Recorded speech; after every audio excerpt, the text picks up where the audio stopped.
Hi, everyone. We'll be starting in a few minutes. We're just waiting for some more attendees to join.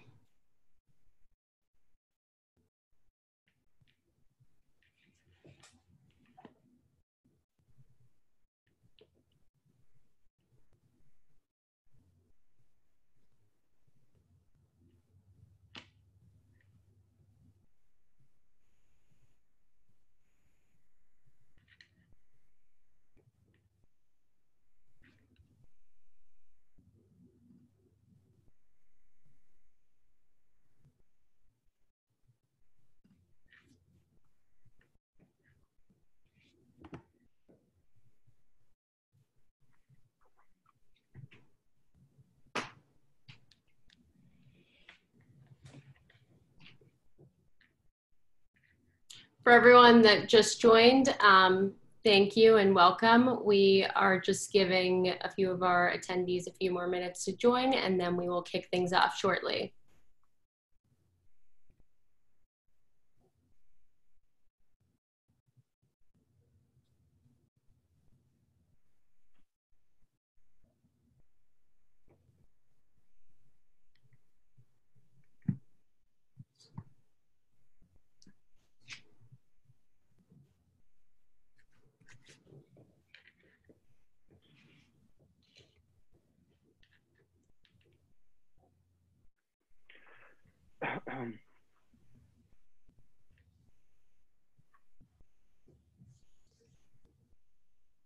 Okay, looks like we are ready to start. Welcome everyone. Thank you for joining the webinar today. My name is Mimi. I am an account manager here at Wix. I work with some of our top partners.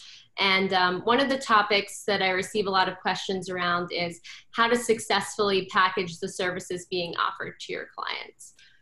So today, we are going to cover the different ways to package your services, best practices for creating a sticky offering that generates recurring revenue, and lastly, how to build strong, long-lasting relationships and ultimately prevent churn. And joining me in this conversation today, we have three panelists.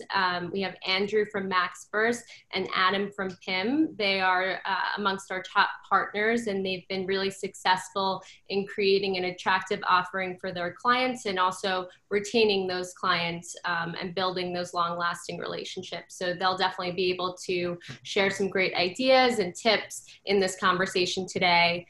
And last but not least, we also have Anthony Walker. He heads up our training program for our partners.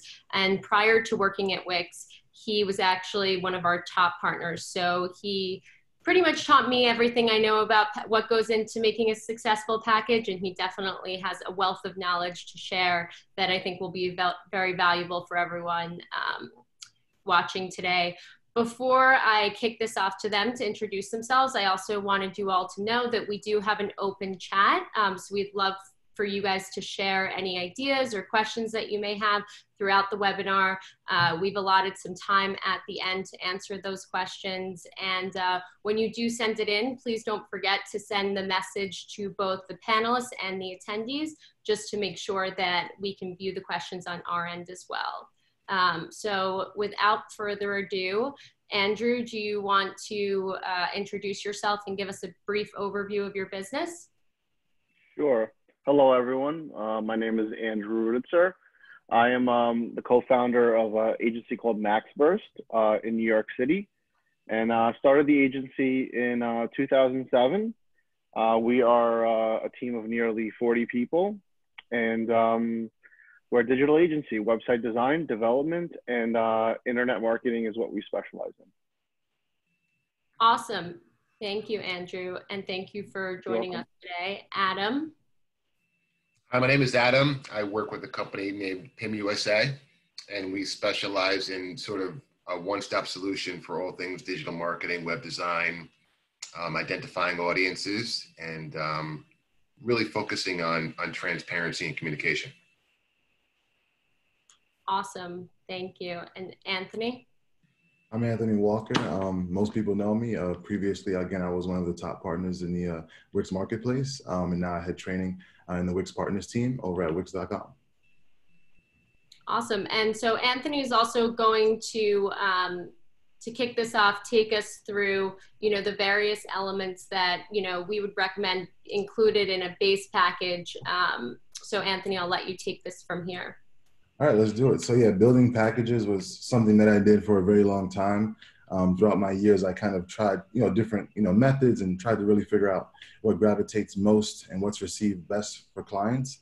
And I kind of came up with some list of variables that I feel everybody should include in all of their packages. The first variable is going to be the number of pages. I think the first person, who comes to my website might, start looking at the quantity, that they'll receive, and then they start to look at the quality of the work. So I think number of pages kind of let someone know first off, how much am I going to get for my money, and they can see value in that. I think it's also good to also speak about, expectation when it comes to revisions, like how many changes can that person expect to receive, over the course of the project being built. The number of add-ons, if any, that you're going to include. Again, this could be something like, let's say bookings or store. Again, you don't have to specify like exactly which one it'll be, but you can say like you'll get a number of add-ons. Again, that kind of really just makes the expectation really good.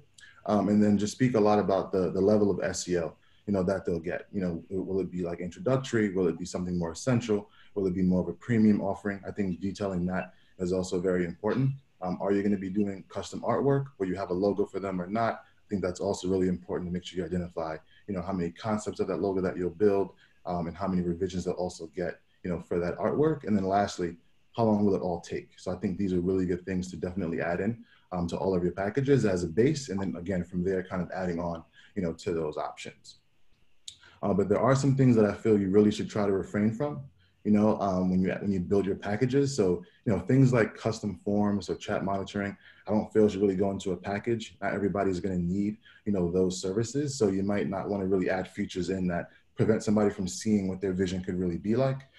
Custom coding could be a really great add-on or upsell, but not everybody is going to need a custom coded solution. So try to also refrain from not adding that into a package. And again, making things feel too shaped around one industry or type of person is also not a good technique. So again, I wouldn't say, hey, I have this e-com package. Somebody who doesn't need an e-com package is not going to see value in you putting a lot of emphasis around that. Same for blog features or also like custom artwork. The world of artwork can vary from a simple logo to banners to custom illustrations. And it's always good just, again, remembering that expectation and making sure that you're not overpromising, and under-delivering. I think you can kind of really just understand what the person needs and offer accordingly and add those in after the base package is developed. Awesome. Thank you, Anthony. And I think, we've spoken a little bit about what goes into those base packages and the services that are included in them. And then Anthony is going to talk a little bit more about the structure of the packaging. Yeah, so I think, what makes good packages today is when you show, first off, like a good, better, best model, having a 3-tier system that kind of really displays what a person's going to get. Think about it like this, somebody comes to, let's say, the marketplace or just to your website, and they're already getting approached by like different, partners, right? So, you always want to be the person who comes with, more options than just saying, here's what I'm going to offer you, but you can say, hey, I have these 3 options, that are going to be really good. Also making it based off of the page, the number of pages, also including the add-on pricing, promotional pricing if you have any, and also special bonuses could be adding like a feature where there is no upfront pricing as well. That's also very attractive, to the end user or the client. Awesome. Thank you, Anthony. And then here we have a quick example if you want to walk everyone through these packages as an example of what we just discussed. Yeah, so this is really cool. I like the way it's first off labeled. It's not saying that a package is basic or simple. It just kind of makes somebody feel like they're going to get something valuable no matter which direction they go with. And with every package, I know how many pages I'm going to get, how long it's going to take, how many revisions I'll receive. And inside of that package, like the actual offerings, the fact that it'll be a responsive design that's user-friendly with an optimized load time. If you were starting a business today, like what are the things that you feel, would be most important to you and your company's website? And I think you should build that, build your packages with that in mind, for sure. I think this is a really good example of just how they've done it. And the call to action here is book now, speak to somebody, that human connection that really gets people, on the phone with a real expert where they can, be more quicker to actually, make that decision. So I think this is a really good example of following the tips that I just mentioned. Awesome.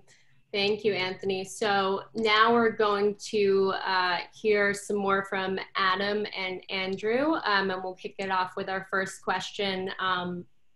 So building on what we just spoke about, Andrew, do you want to walk us through what services you have included in your packages, and also what structure you use, a good, better, best, or an a la carte? Sure. So our packages are structured around, the Wix offerings. Like we have a starter package, and then we have a better and a best package that we usually offer. In the beginning, when we discuss, what the client's needs are, we early on figure out obviously what their business, what it is that they focus on, and then we try to establish a budget around what type of project they're looking to build, and then obviously we'll offer upsells from there.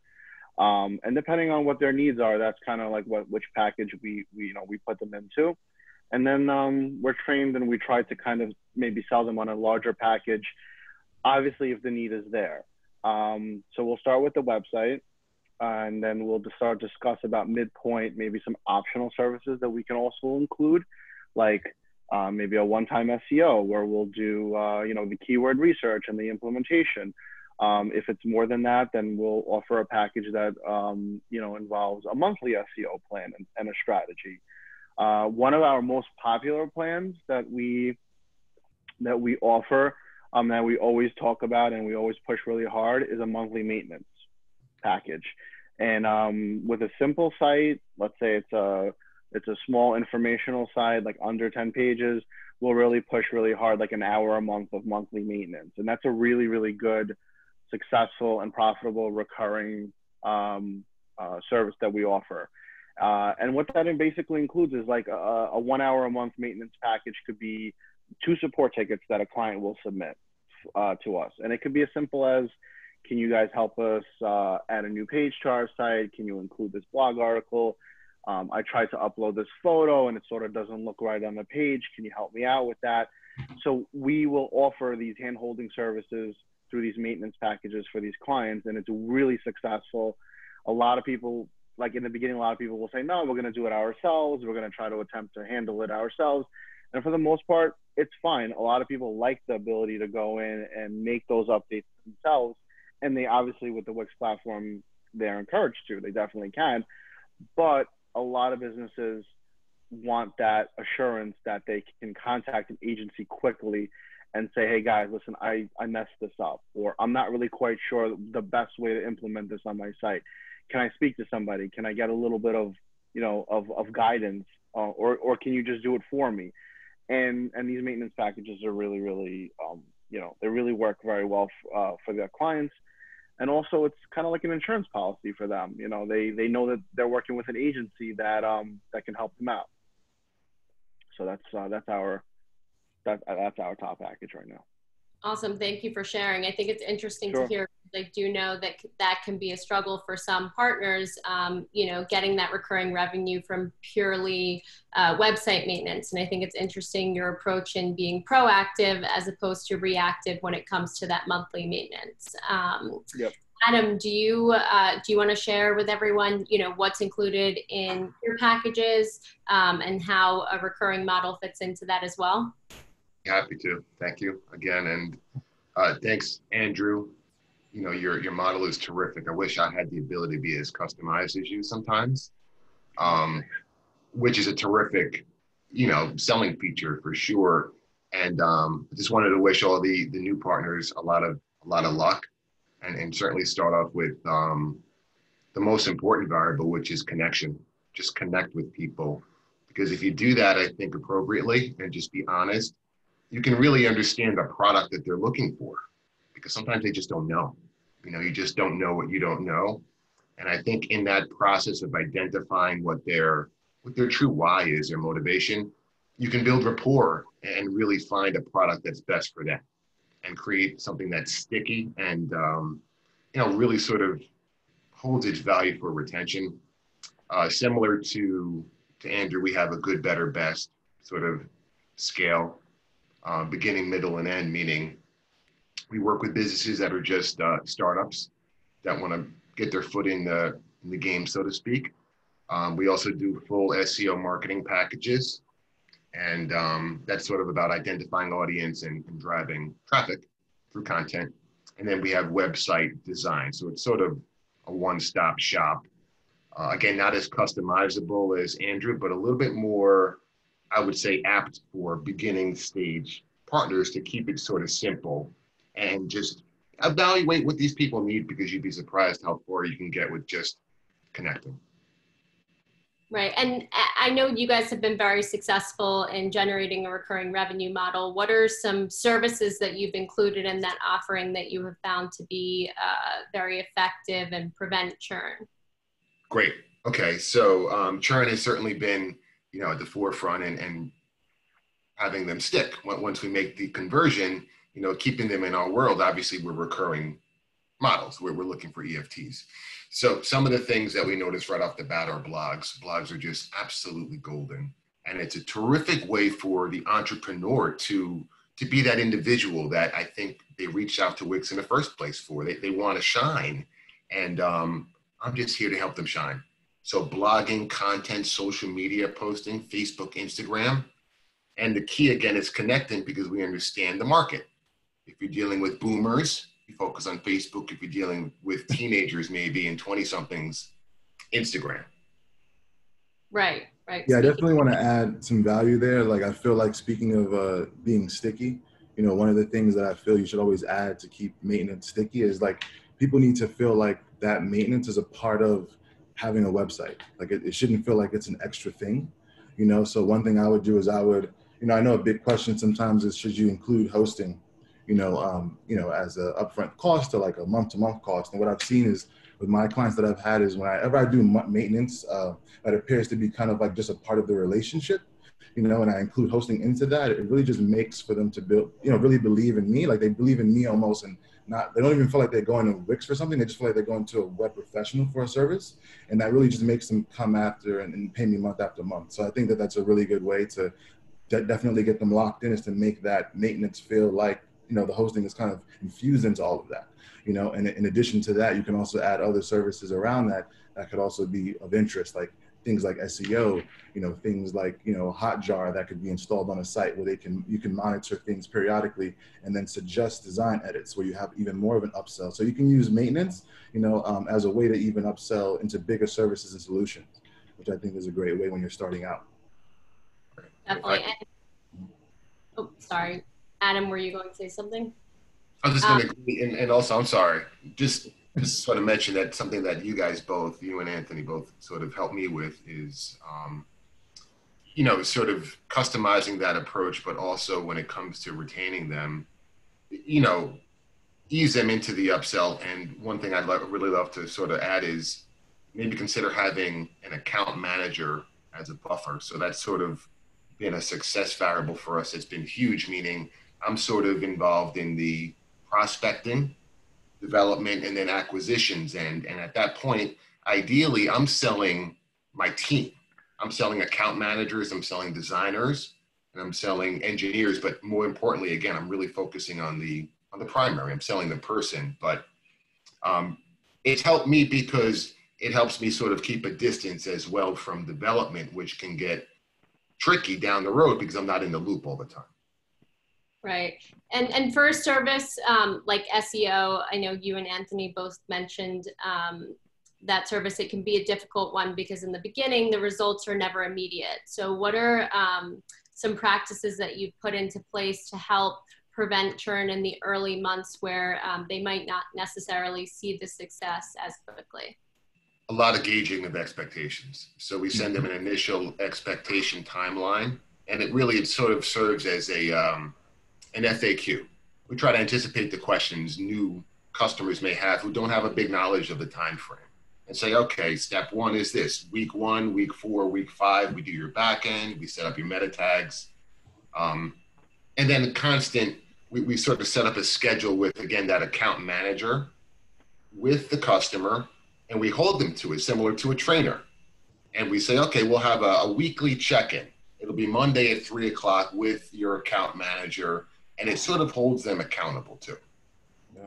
Yeah, I think time is definitely one of the biggest factors, one of the 200 that actually go into actually ranking a site on Google. So I think that although you give it time, if you do nothing, I mean, there's tons of websites I feel like that are online today where they've launched it and in January, they still don't have a click yet. So I think it's important to also advertise like the other 199 factors that you can utilize from an expert to actually get a higher, visibility. And those could be things like blogging solutions like you spoke about, Adam, or it could be things like, writing articles all the time that are more SEO infused with keywords. I think those play a big part. It could also be forming, backlinks on other sources and websites as well. So I think all of those, tips kind of play a part into just offering a really good, well-rounded solution, for not only just SEO solutions, but just recurring revenue as a whole.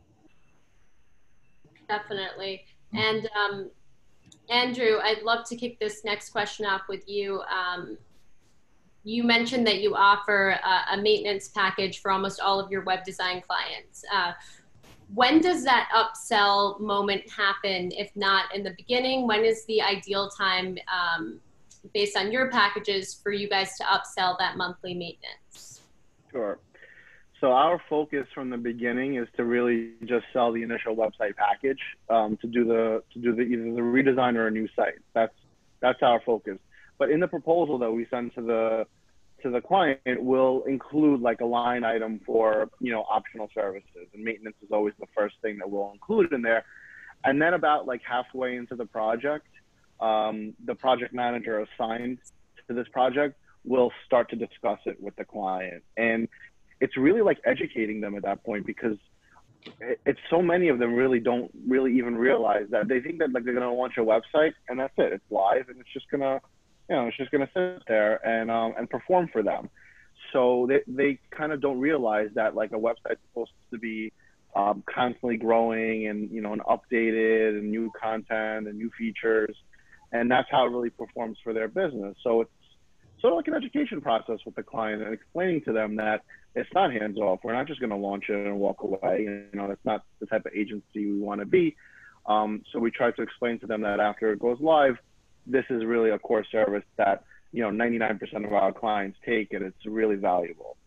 So we start to pitch it hard about midpoint, and then obviously prior to going live, we'll really try to get them to sign up again.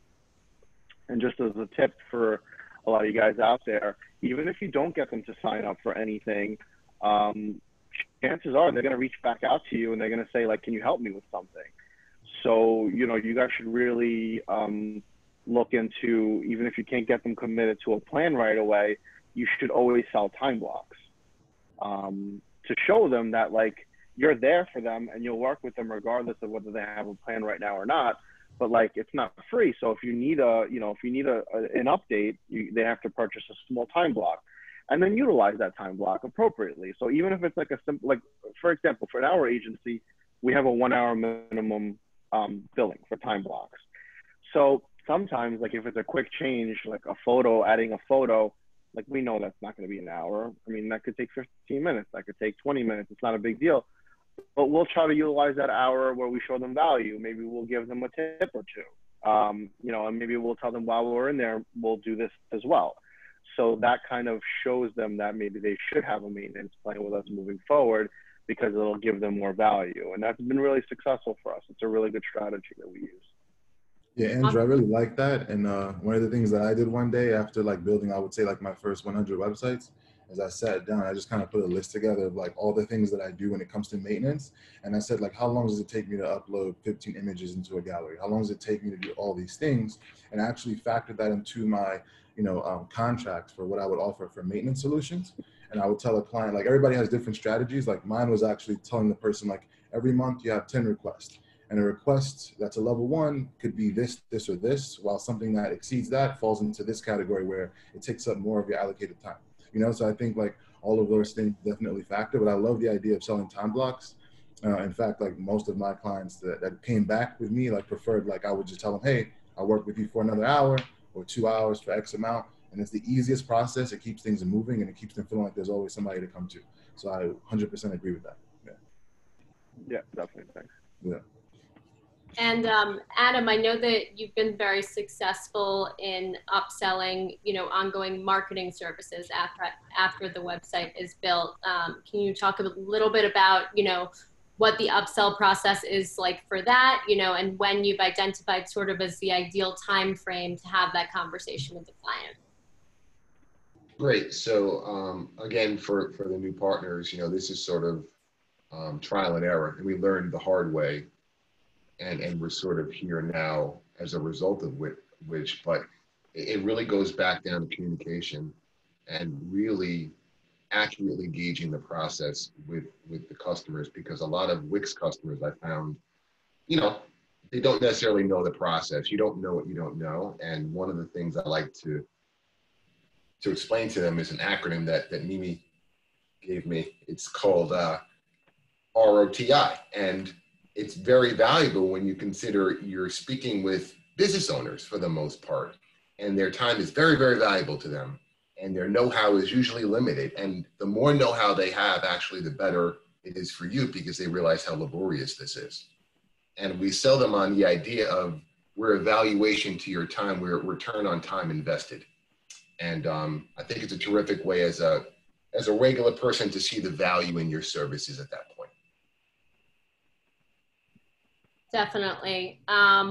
Well, thank you guys. We do have a lot of questions from our partners viewing this webinar, so I'm going to ask a few of them to you guys. So a big question that came up is the issue around, do you include hosting in your packages? Is this for me? And or Adam or Anthony, any of the panelists. any of the A's.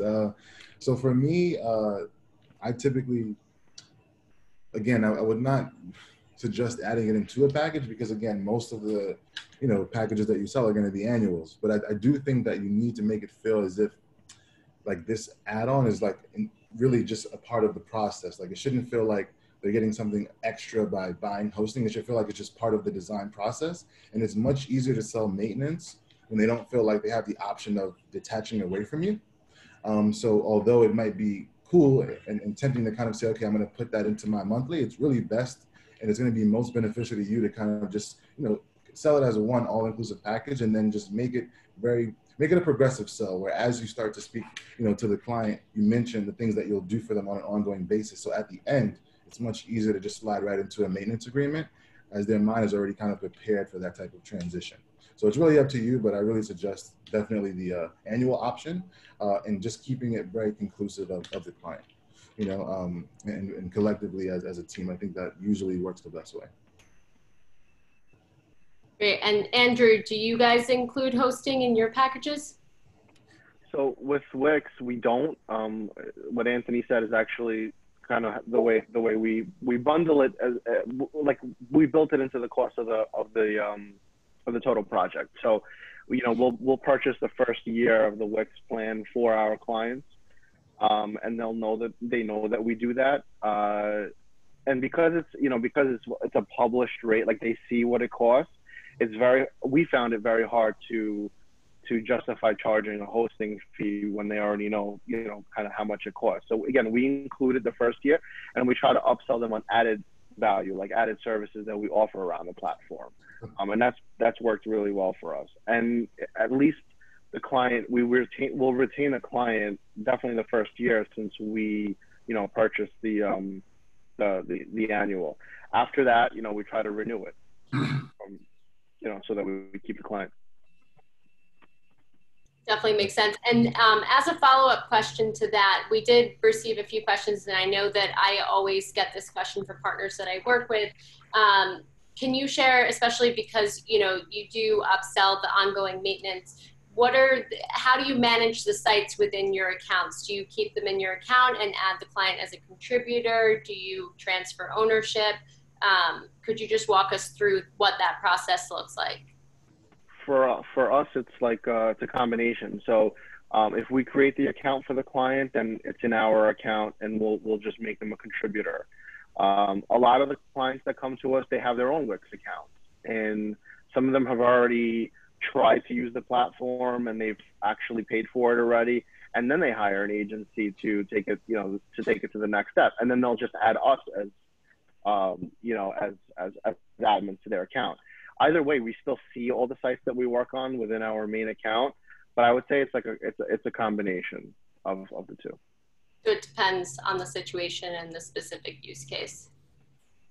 It definitely, like we just signed up a business the other day on the Wix platform. They came to us and they already have an account, so they basically added us in there so that we see their account in our account, and then we can start working on it. Got it. And Adam, I believe you guys have a similar model where it's sort of case by case. Sure. So similar to Anthony and Andrew, if they have it already existingly, then sure, of course, we'll support it. Where we vary is we do case by case, and personally, I sort of use it as a tool sometimes as a form of incentive. So perhaps maybe if they're on the fence about the product being a good fit for them financially, that could be something that's a catalyst I have seen in the past to suggest that, hey, if I absorb this cost for you and maybe add or subtract these features, it might make it, a better program to convert with. Is any tool, my suggestion to you guys and girls would be to use it if you have it. Definitely. And to build on that, one of the questions that I think you would be great at answering is how does it compare when you sell an SEO package from a one-time SEO package versus an ongoing recurring SEO package? Okay, great. So the initial SEO starter package. What's usually included in the initial one-time, SEO starter package? Gotcha, great. So our starter package is usually for companies that aren't yet monetized. They're not officially there yet. They're literally at the starting point. And what we do is we do corrective restructuring on their back end with their meta tags and their title descriptions to help them get indexed and ranked with Google.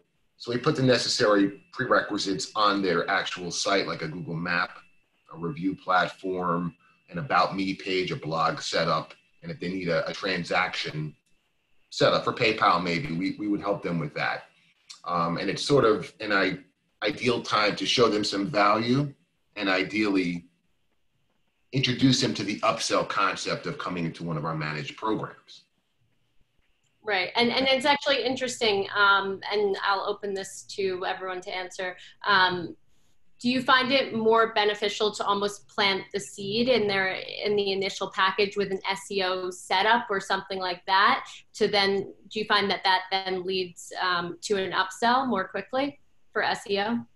Absolutely. And that's a terrific observation. I have to say, maybe 25 to 30% of the time, I introduce exactly what you suggested, Mimi, and they realize it is a better product and they are monetized, and they wind up actually choosing one of our monthly SEO programs, and it's a considerably different investment. And it's usually, again, back to my initial suggestion, which is it starts with connecting and understanding these people, their true motivators, and finding the right product for them, despite the price. Yeah, I agree. It definitely starts with like the education aspect of it. And I feel like when it comes to items that you're putting in your SEO plan, like if you're actually building out a strategy right now, for what you should be, charging a client and what you should include. I think in your most basic, most foundational SEO plan, which is essentially what it is that you should do, your metadata, the SEO wizard. You should definitely be setting up like your page structure. On the next level, that's something more intermediate. That should probably include, like maybe like your structured data, your JSON LD code, maybe like modifying like some of the canonical URLs. And then the last tier, I would say, is probably like more of a grower plan, right? Where it's like the things that you can do with the client to build up their SEO presence. And this is when you get into more like, blogging, articles, backlinks, and so many other things that also influence the SEO. So when you think of like how to structure it, just kind of, again, I'm just giving you like 2 or 3 items that you can put into each plan. And of course, every client's going to have a different need. If I'm a doctor, I probably want to, hyper locally focus on my area. If I'm somebody who's selling an item, well, I could take more advantage of like some of the marketing tools within a sense. So it really just depends on, who you're working with and what their expectation and budget is. And it seems like SEO is a very popular topic today. So Adam, what specifically within your monthly SEO packages would you find to be most successful and valued by the customer? Without question, the presence of an account manager, 100%. Absolutely. And the account manager sort of represents all of the custom bullet points that are most important to whatever the business needs. Like Anthony suggested, a local plumber, then doing local SEO, doing localized Facebook or Instagram postings, blogs, things like that. But personally, what I do find from a regular person standpoint is content seems to be a bit more tangible of a product to show and demonstrate to your customers, where we're dealing with a lot of intangibles and a lot of timeline between completion of conversion. So it is sort of like a way to keep your customers a bit satisfied or at bay for a little while by saying, hey, did you see this wonderful blog we composed for you? And did you notice the meta tags match up to the Facebook post? Because ideally they could potentially get customers from those. Right. And what about social media, adding that in? Do you ever incorporate that in with SEO, or is that, a separate marketing package that you can have as recurring? Great question. So both, actually. We focus on incorporating that in as one of the major bullet points of the value adds to the product itself. And we actually do monthly custom posting for Facebook, Instagram, LinkedIn, and quarterly blogging and email marketing. And then from there, again, we customize the approach based on the audience. So if people have an older audience, we'll customize the social media component to maybe Facebook versus Instagram and vice versa. But the point is customization, because we're really trying to target the audience. Right, definitely.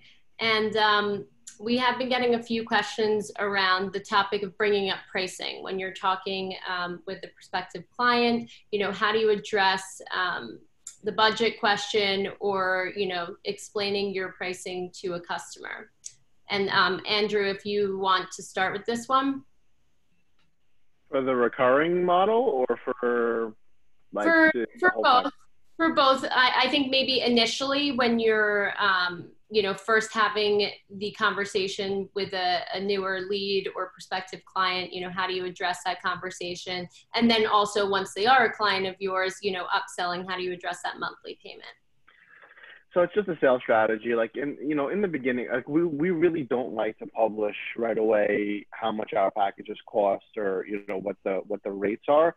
We're more we kind of more want to learn exactly what it is that the client's expecting from the project and their goals, and then from there we'll try to establish sort of a baseline budget of what they're working, and then we can present packages to them. A lot of times we'll work with clients that none of the packages will sort of fit into it, because a package is sort of cookie cutter by nature. So some of the clients that we work with, they might not fit into a particular package, and we might have to go a more custom route, which is a proposal that we would create, a custom proposal that would suit their needs, to suit their needs more.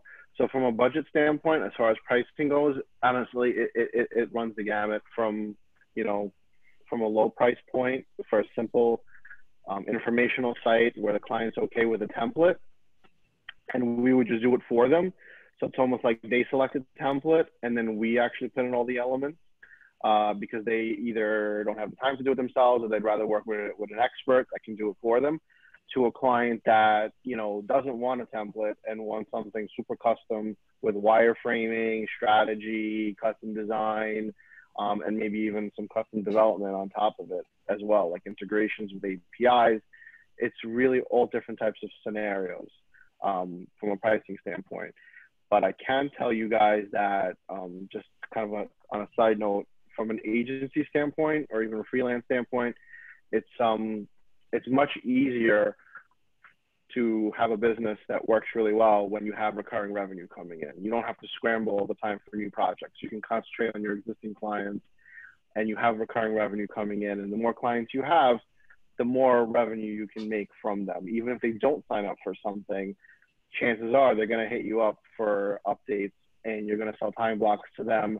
And if you haven't heard from them in a while, or they haven't heard from you in a while, make it a point to reach out to them periodically, monthly, every 2 months, every 3 months, or quarterly, whatever it is, to give them ideas of what they can do on their website. Because again, chances are they'll come back to you and they'll say, this is a great idea. How much is it going to cost to implement? So you can create your own recurring revenue structures too, even from that. Definitely.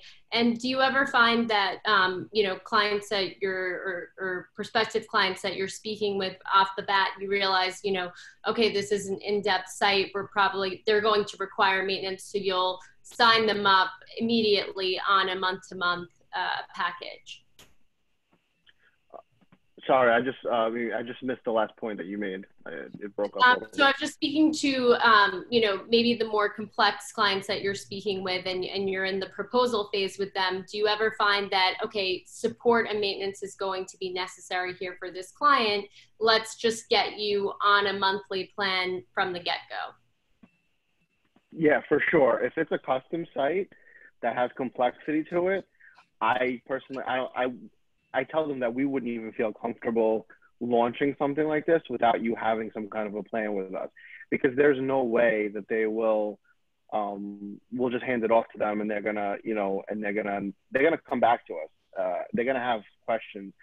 I mean, especially in the beginning, they're gonna need, it's like, it's like buying any item. I mean, it's like when you lease a car, I mean, you have to have some kind of maintenance attached to that, some type of service plan. It's really no different from having a website.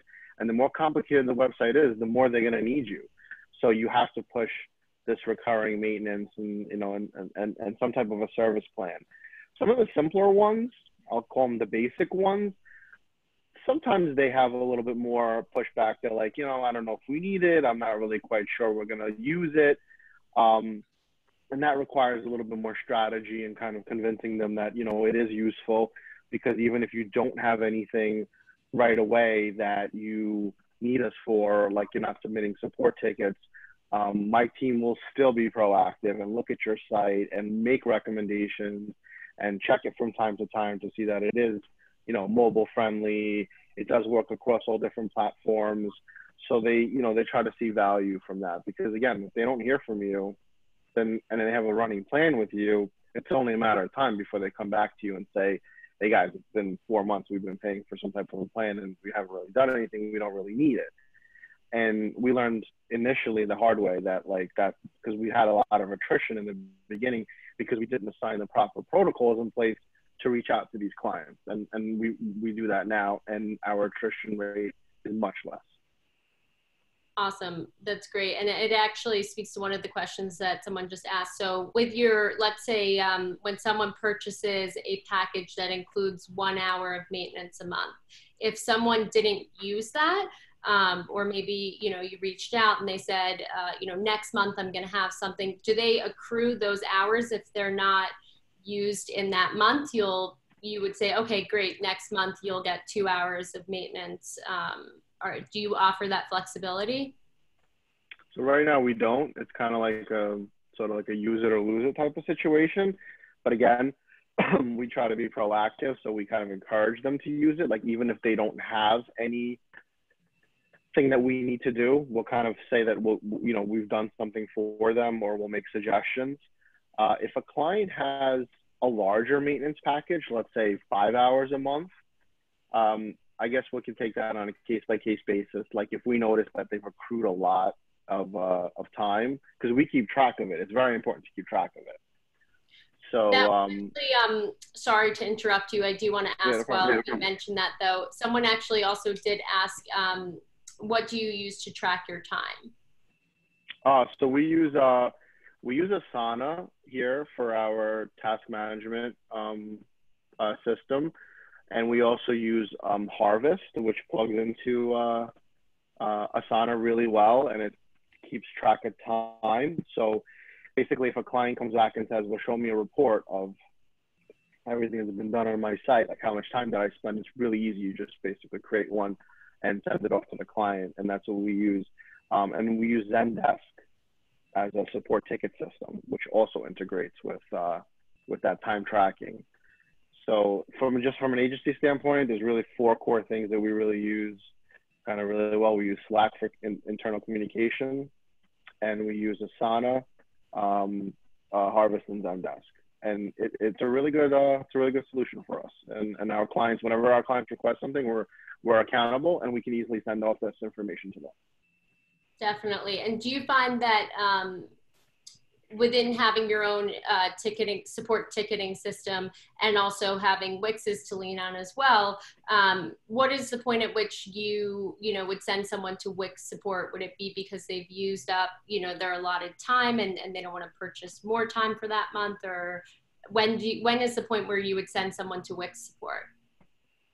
I don't think that we have ourselves ever sent anyone we've used Wick Support if we have to, obviously, to look things up or to speak to an account manager there if it's something that we're not sure of exactly how to do. But we haven't really told a client just use Wick Support. We try to do it for them or have them pay us for it. I'm sure that we've had some clients that kind of went on Wick Support on their own because they didn't want to use an agency. But I'm not quite sure that we've actually done it and told the client to do that. Right.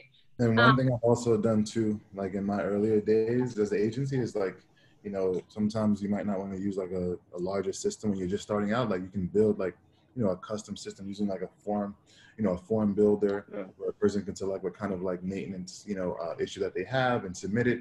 And in any case, it's better than having a ton of emails that are going to be sent and buried in your inbox. You have that one place that you can go and see all of the things that you have to get done on the maintenance side. And as your agency grows, then you could definitely move to, a larger tool for your actual agency.